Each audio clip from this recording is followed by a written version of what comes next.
ज़ुबैर अली ताबिश साहब की एक गज़ल जिसका उन्वान है दोस्त, बज़्म रेख्ता की जानिब से आप सबके लिए पेश है। वीडियो को लाइक और चैनल ज़रूर सब्सक्राइब कीजिएगा।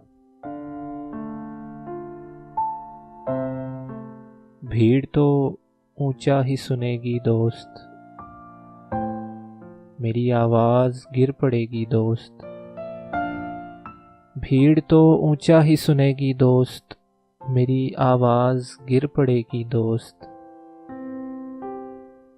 मेरी तकदीर तेरी खिड़की है, मेरी तकदीर कब खुलेगी दोस्त। मेरी तकदीर तेरी खिड़की है, मेरी तकदीर कब खुलेगी दोस्त। दोस्ती लफ्ज़ ही में दो हैं दो, सिर्फ तेरी नहीं चलेगी दोस्त। दोस्ती लफ्ज़ ही में दो हैं दो, सिर्फ तेरी नहीं चलेगी दोस्त। गाँव मेरा बहुत ही छोटा है, तेरी गाड़ी नहीं रुकेगी दोस्त। गाँव मेरा बहुत ही छोटा है, तेरी गाड़ी नहीं रुकेगी दोस्त।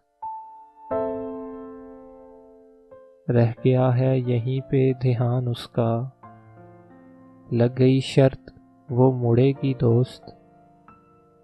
रह गया है यहीं पे ध्यान उसका, लग गई शर्त वो मुड़ेगी दोस्त। आज कॉलेज का आखिरी दिन है, कल से छुट्टी नहीं मिलेगी दोस्त। आज कॉलेज का आखिरी दिन है, कल से छुट्टी नहीं मिलेगी दोस्त। इस गज़ल का रदीफ बस तू है, सबको अच्छी नहीं लगेगी दोस्त। इस गज़ल का रदीफ बस तू है, सबको अच्छी नहीं लगेगी दोस्त। भीड़ तो ऊंचा ही सुनेगी दोस्त, मेरी आवाज़ गिर पड़ेगी दोस्त। मेरी आवाज़ गिर पड़ेगी दोस्त।